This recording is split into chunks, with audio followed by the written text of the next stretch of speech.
Tidak mampu aku.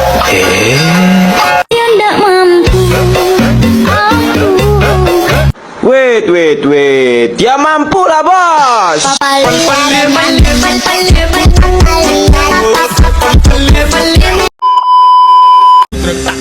Tangkapan saja budrek. Selamat pagi, Sus. Selamat pagi, Ibu.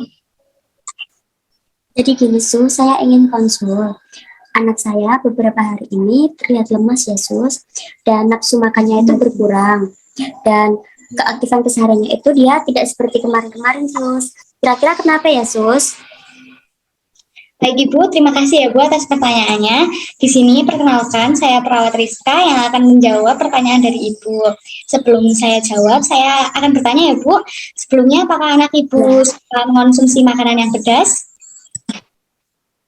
Iya, Sus. Tapi tidak sering banget sih, Sus. Tapi kadang anaknya emang suka pedas. Apakah setiap paginya anak Ibu itu sarapan, Bu? Atau lebih suka mengosongkan perutnya seperti itu? Iya, memang kalau setiap pagi itu anaknya susah untuk sarapan, Sus.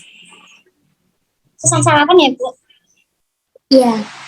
Ibu, setelah saya amati bahwa anak Ibu Iya. itu terkena penyakit asam lambung. Sebelumnya Ibu sudah mendengar penyakit asam lambung, Bu, atau sudah tahu apa itu penyakit asam lambung? Iya, belum, Sus. Itu kira-kira asam lambung itu apa ya, Sus? Baik, Ibu, saya jelaskan ya, Bu. Penyakit asam lambung adalah istilah yang sering digunakan untuk menggambarkan rasa ketidaknyamanan atau nyeri yang terjadi pada perut bagian atas setelah makan atau minum. Seperti itu, Iya. Bu. Kira-kira gejalanya seperti apa ya, Sus? Gejalanya itu seperti mual dan muntah. Tapi Sus, kok kenapa ya tenggorokan saya rada-rada gak enak gitu, Sus? Sering sakit. Itu kenapa ya? Baik, jadi asam lambung itu bisa naik ke kerongkongan karena adanya kelemahan di otot sphincter.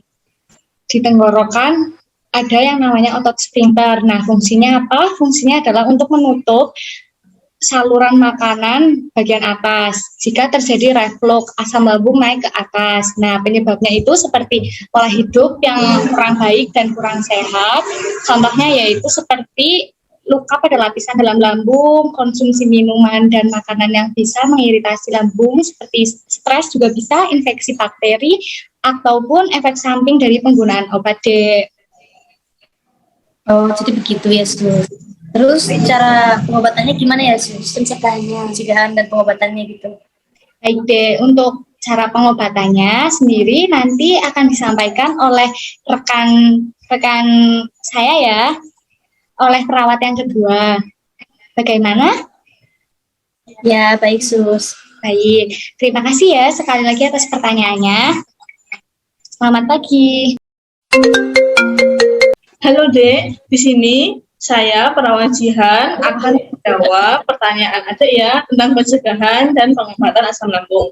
Untuk pencegahannya, yang pertama itu bisa makan dengan porsi yang lebih sedikit dan lebih sering. Yang kedua, berhenti merokok. Yang ketiga, kurangi minuman yang berkarbonasi. Minuman berkarbonasi ini contohnya ada Coca-Cola, Fanta, Sprite, gitu. Yang selanjutnya, hindari makanan pedas. Makanan pedas ini bisa memicu naiknya asam lambung. Yang selanjutnya, makan paling tidak 2-3 jam sebelum tidur. Jadi setelah makan itu diberi jarak 2-3 jam baru kemudian tidur. Jangan langsung tidur ya, Dek. Yang selanjutnya itu bisa minum air yang banyak. Jadi minum air yang banyak itu juga bisa membantu menetralisir asam lambung. Untuk obatannya itu bisa dengan minum air hangat. Yang selanjutnya mengonsumsi obat. Contoh obat yang bisa menetralisir asam lambung itu ada antasida, ada histamin, dan ada promah. Ya, fungsi obatnya itu bisa menetralisir asam lambung. Cara yang selanjutnya yaitu makan lebih teratur dan memperbaiki pola makan. Jadi pola makannya itu sedikit-sedikit tapi lebih sering gitu.